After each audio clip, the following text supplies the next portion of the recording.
As the world's largest trade fair, it's hard to convey for those who've never been here the sheer enormity of the project. The perfect weekend for an arts festival. You can see we already have people out here. The booths are all open. The artists are certainly ready for you. And roughly 30,000 people attended a prayer rally hosted by Governor Rick Perry at Reliance Stadium yesterday. What's going on in the Senate here could be crucial. If Democratic senators filibuster and continue to talk past midnight, which some may be planning, this whole thing could just simply fall apart. You're, of course, looking at Tiananmen Square, one of the most famous squares in the world. Behind me is the Forbidden City. The guard repeatedly asked us for a permit. I know. You know, I've eaten a lot of weird foods, and my friends can certainly attest to that, but I have not tried that. Former Majority Leader Tom DeLay said nothing as he left the Travis County Jail, having just posted an appeals bond after being sentenced to 3 years in prison. Do you have anything to say?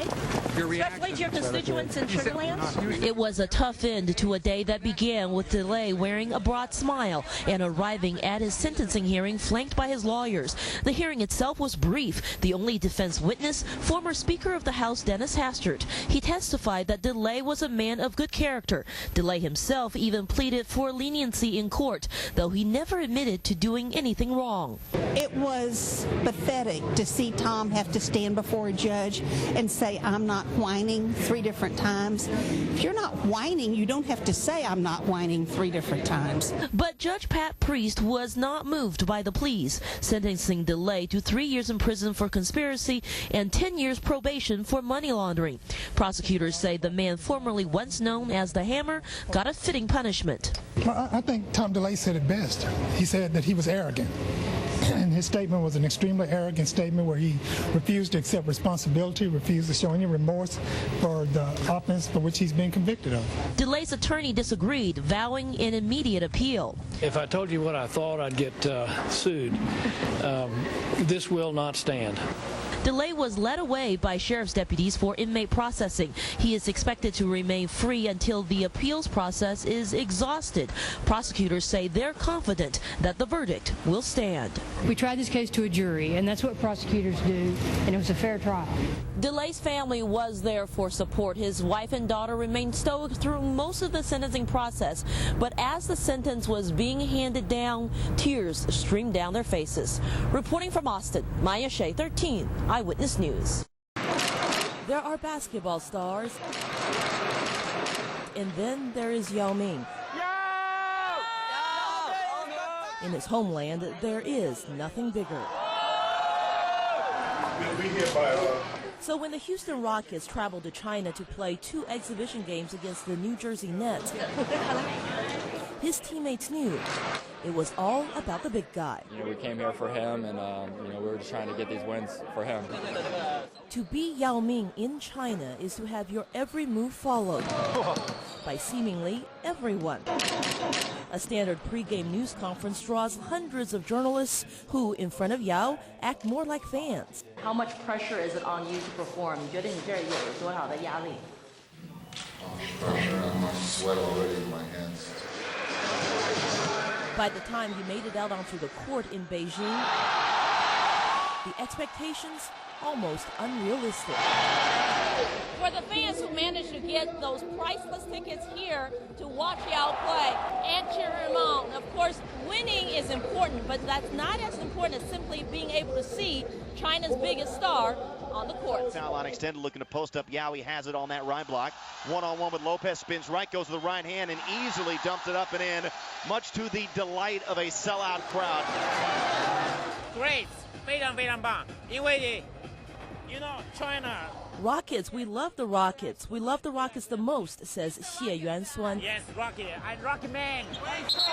He and his friends both spent their month's salary, around $350, on 1 ticket each to the game. Sitting down with us, Yao says he understands the hoopla, but that doesn't make it easier. Sometimes it's hard. I try to tell myself just be patient, and know how to appreciate it. For Houstonians who are used to watching him play without much fanfare, the scene in China hard to comprehend. Anytime Yao Ming goes anywhere, it's a mob scene. It really is Beatlesque. Every time he comes in the game, they yell. Every time he gets the ball, they yell. He makes a shot, he really yells. The mania is repeated on the courts in Guangzhou or frankly anywhere he goes. Outside a team charity appearance, fans struggle for just a momentary glimpse of their hero. Get used to it. That's one way. You can't avoid it. Another way is you have to know why you get that, or because there are people like you. You know, they support you. He's very tall. He's very tall, exclaims these twins. Summing it up, he makes basketball awesome. Yao and his teammates won both games against the Nets, giving the fans in China exactly what they wanted. Although when it comes to Yao Ming, they always want just a little bit more. In a country with more than 4,000 years of history, there is certainly no shortage of tourist attractions or tourists. The Great Wall alone, jaw-dropping enough to amaze everyone who visits, including Houstonians. It's just gigantic. It goes on forever and ever, and it's unreal to think that people actually made this. From the Great Wall to Tiananmen Square to the traffic jams in between, so much of China seems supersized. Even the crowds, iconic landmarks like the Forbidden City, continually packed on a typical weekday. It's incredible. I mean, the number of people here waiting in line just to see Mao's tomb, it's like thousands and thousands, and they're just very patient. The place is beautiful. With so many people, the Chinese government still struggles with balancing openness and control. Watch what happened when I try to record something on camera in Tiananmen Square. You're, of course, looking at Tiananmen Square, one of the most famous squares in the world. Behind me is the Forbidden City.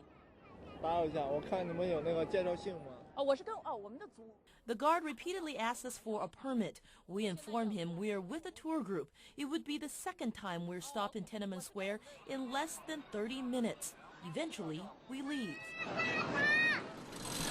Control, though, seems to disappear as we made our way off the beaten path.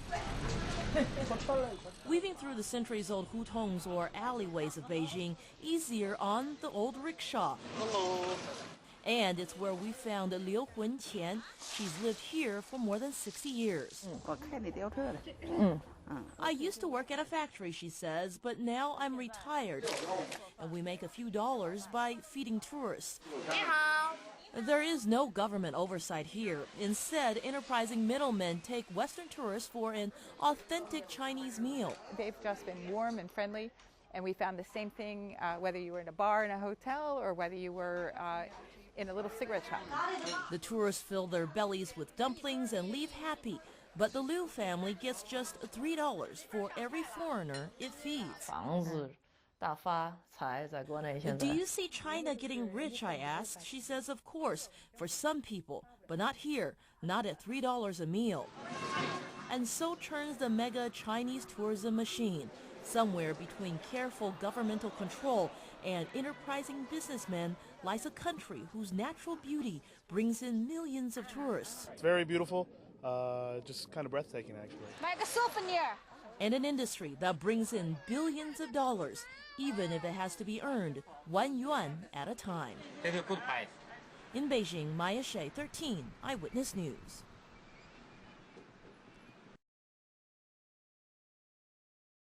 31-year-old James David Clark Jr. is the prime suspect in the disappearance of Humble mother Amber Elkins.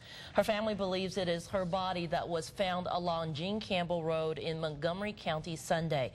Eyewitness News reporter Sonia Azad is live downtown awaiting Clark's court appearance. Good morning. Maya, good morning. James David Clark.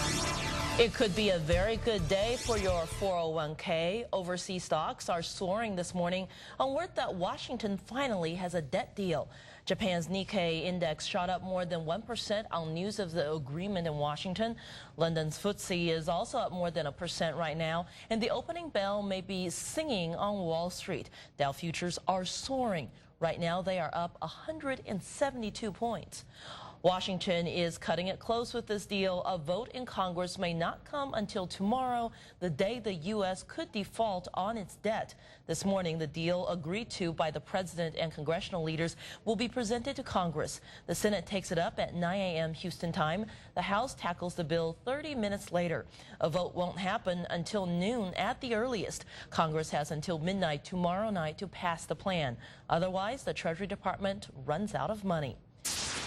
Right now, we know 3 people agree on the plan: President Obama, Republican Speaker of the House John Boehner, and Democratic Senate Leader Harry Reid. The deal could cut $1 trillion in spending over the next 10 years. The president announced the deal last night, and both sides are now claiming victory.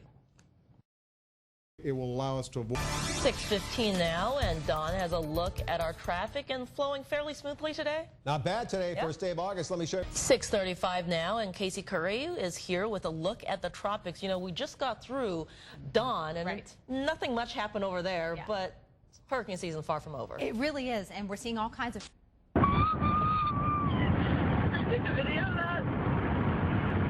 don't know. This is a water moccasin. A Tennessee family received a scary, slithering surprise while driving home from a park. The family parked their SUV near a wooded area the night before. They think the snake may have crawled up through the hood and curled up in the engine. The snake made its way onto the windshield before crawling on the side of the SUV and eventually falling off.